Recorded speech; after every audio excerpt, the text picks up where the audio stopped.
Well, it's a quiet week in Lake Wobegon. It's the weekend before Halloween on Monday.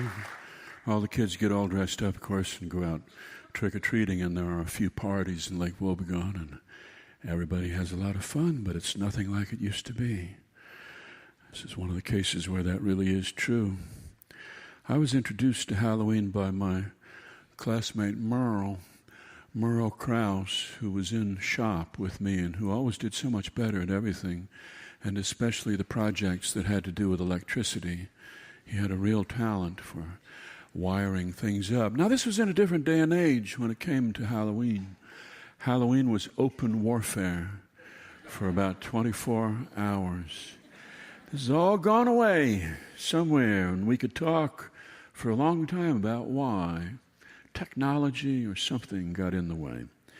But when I was a boy, it was warfare between people pulling tricks on each other. And there were certain rules, of course. There's always a code involved, but it was a day and a night when you wanted to be very, very careful. And when you walked over to start your car, you wanted to check to see if there were any wires running towards it.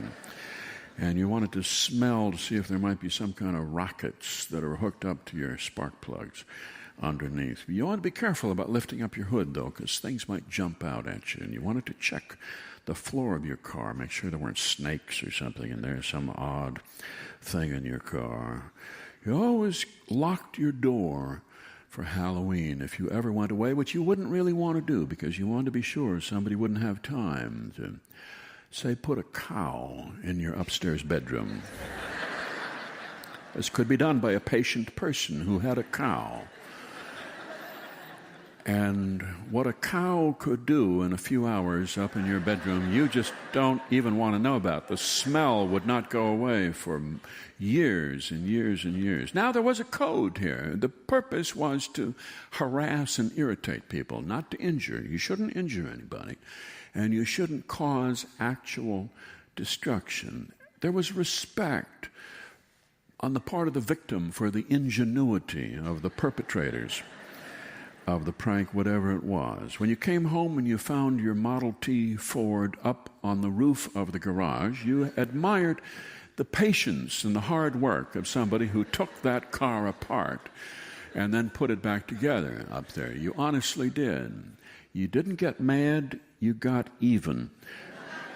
But you realized that whatever you did, you were responsible for the consequences, whether you had intended them or not. So that if you decided to pick on Mr. Berge, the town drunk, and you put 6 geese in the trunk of his car as he was sitting in the sidetrack tap and celebrating, and then you asked if you could borrow his jack, and he came out and he opened the trunk, and those geese came boiling out of the trunk, and they tore around town, and you couldn't find them all, and they went after some of those little kids who were trick-or-treating.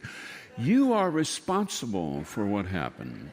And if years later one of those little kids grown up is lying on a psychiatrist's couch in a darkened office on the east side of Manhattan, going back to childhood, and fingers that night as the point where his anxiety started that led to this divorce, this end of his 4th marriage, you are in some way responsible for that. If you decide to let all the cattle out to meander down Main Street as a wonderful joke for Halloween, and if somebody should run into a cow, you're responsible for all the damages, and your parents are going to have to pay for this, and things may be quiet and tense around your home for a long time to come. Merle loved Halloween. Now, back in those days, of course, there was all sorts of things you could do that you can't do today because cars have changed. This was back when, on Sunday night, boys with cars would drive up and down, back and forth on the main street, the length of the street, to show off their cars. Now, he just had a 48 Ford, which was not a big show car compared to the 57 Chev or the Model T. And so cars like to pull up right close behind him and honk at Merle. And so he rigged up a wire from his spark plug, threw a switch under the dashboard, and down to the end of his tailpipe. And back then, if you revved up your car and you pumped the gas and then you took your foot off the gas, a lot of unburned gas came out the tailpipe. And then you just flicked that switch and 6 feet of flame came out of the manifold. There was no tailgating after that. People kept their distance from Merle's car. And after he taught them a lesson, then he took that wire and he threaded it through the upholstery in the back seat, still with the switch under the dashboard. And one night, I remember sitting with him in the car. I was sitting in the passenger seat, and Darrell Magandance, who was the very one he wanted, was sitting in the back seat. And Darrell said, "How much did you pay for this car?" he said, meaning that the 48 Ford wasn't worth much. And Merle said, "Actually, a man paid me to take the car. Paid me $25. Darrell said, "How's that?" "What? I don't understand." Merle said, "Well, I don't really put much stock in this, but they said that there were ghosts in the car. I don't think so myself. I had never been aware of any, but they said that the previous owner had been parking late at night on a gravel road, he and his girlfriend, and then a friend and the friend's girlfriend in the back seat, and they were parked there in the dark place, and they were necking, and a hobo came up out of the hobo camp down by the railroad tracks and put his face right up to the window on the girl's side of the back seat. She didn't see him until she turned. She was buttoning up her dress, and she turned, and there was the face, and she let out a scream. And she was never right after that. Never right after that. Well, the boy who was sitting in the back seat, he took off after the hobo and chased him down into the woods and down by the creek, and some of the hobo's pals from the hobo camp were waiting there, and they beat this young man with sticks, and they killed him. And they say that sometimes his ghost appears in the back. I don't place any credence in it at all. But there was this one other thing they told me. And right here, as Darrell was leaning forward to catch the one other thing, Merle reached under the dash, and he flicked the switch, and 20,000 volts came through. And Darrell just turned inside out. He just bounced off the roof a couple of times, and in 1 second flat, he was about 50 feet away. He'd ruined his best clothes. He was off over there. It taught him a lesson that he never forgot. But he wasn't hurt. He wasn't hurt. That was one of the rules. Merle was good with electricity, and one Halloween night he invited me to come to the auto salvage yard. This is back in the time when people would still use parts off old wrecked cars, and they'd go replace them on their cars. They would cannibalize old wrecks, and so old wrecks were kept out there. They weren't compacted and recycled. They were left out in the field, and this was just outside of Millet, up on a hill outside of Millet. There was a row of cars up at the top of the hill that we called Death Row because it was made up of cars that had been in violent traffic accidents. The car that had run into the freight train. The kids who were on their way back from swimming at the gravel pit. They were in a hurry to make it back for graduation. They were killed in that car. They never did find any swim trunks in that car. They just buried those kids and put their car up there on the hill as a warning to the others.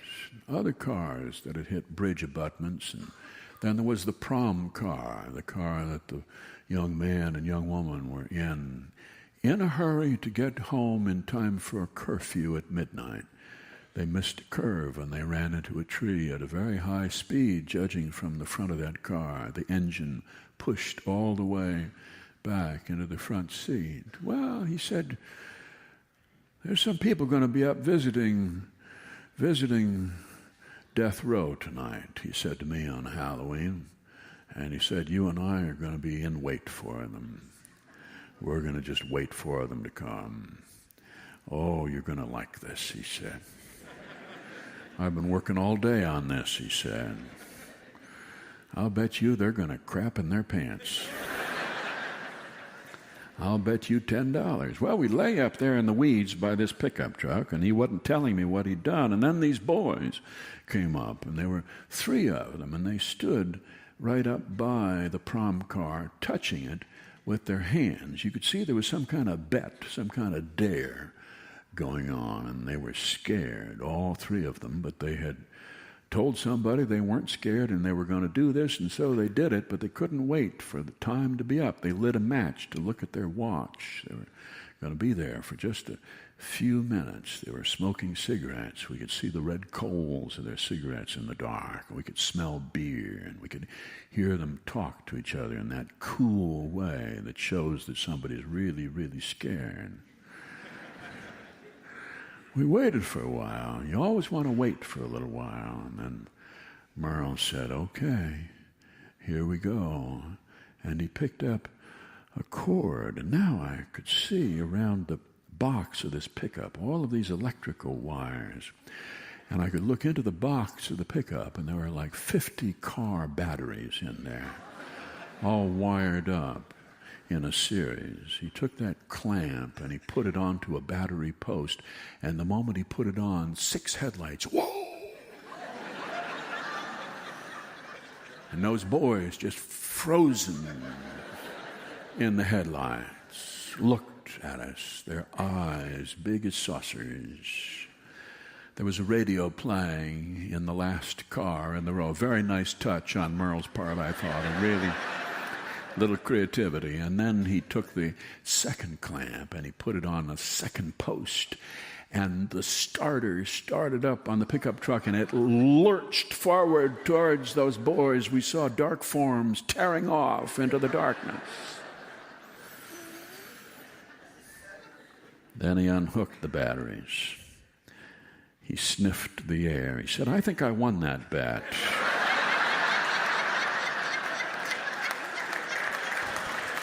That was how we used to celebrate Halloween. We did all sorts of things of that nature. Of course, that was a different day and age. You know, things were a little more primitive then, and you could get away with a lot more. My father celebrated Halloween back in the days of the outdoor privy, and those days passed. Indoor plumbing was hastened by Halloween, because boys like to tip privies. And everybody knew that they did it on Halloween. That was when you did it. And so people were on the watch. But nonetheless, they were waiting for their chance. And they always went for the people who lived up on the hill.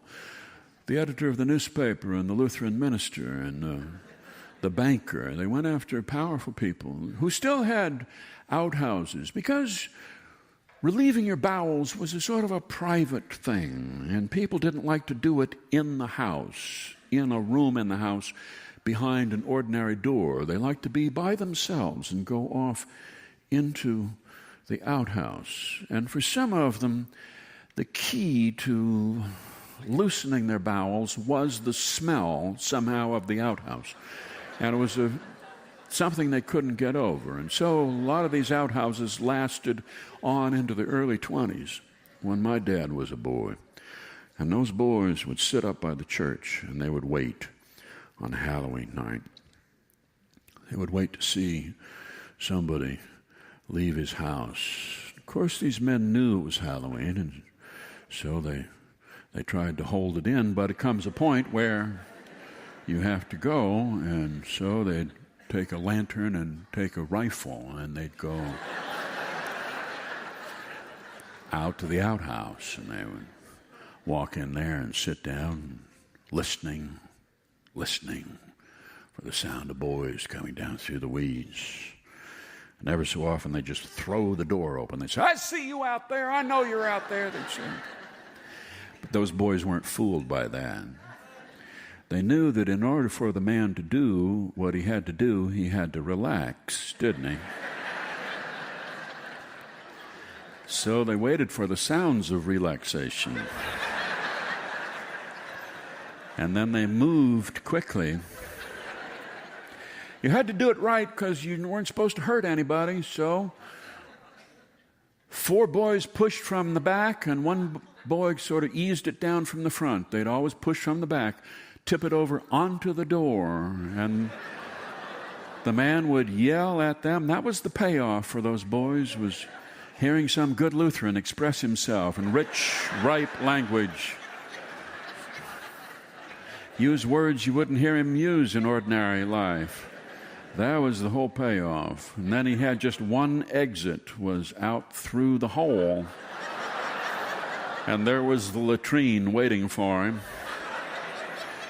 It was a cruel joke, but it was a good joke. The editor of the paper, Valdemar Starr, went out with a lantern and a rifle, and they rushed that outhouse. They tipped it over on the door, and the lantern fell off, and these 2 big bottles of Canadian whiskey that he kept stashed up in the rafters fell down and caught on fire. The whole thing blew up, and he came out the door and into the latrine faster than you can bet. He came out. The next week, he came out with an editorial against the League of Nations and Woodrow Wilson. You just wouldn't believe the language that he used. Became a crusading newspaper after that. But you're always responsible for what happened. You were responsible, no matter what. Those boys who pushed the boxcar onto the grade crossing as a joke for Halloween, they knew they were responsible. Outcome-based morality. It's hard getting that boxcar going off the sidetrack there by the station, but they finally got it going, and it came onto the main line, and they were pushing it toward the grade crossing. It took 40 boys to get that boxcar going, and once they got it going, they couldn't stop it.